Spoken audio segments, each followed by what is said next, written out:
Hey guys, and welcome back to this channel. In this video I'll be showing you guys how you can basically turn off auto captions on YouTube. So select your profile here and go to the settings tab, which is down there. Then you are going to go to playback and performance. As you can see, it says subtitles and closed captions.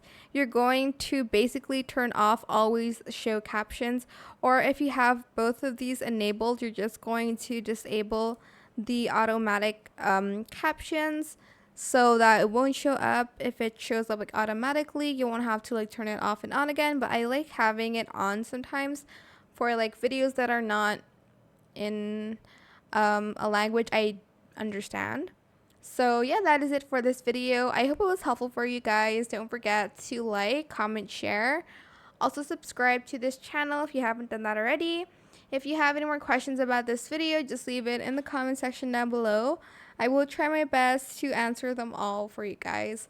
And if you found this video helpful, please click the thanks button as well. That is it for this video. Thank you so much for watching. Bye.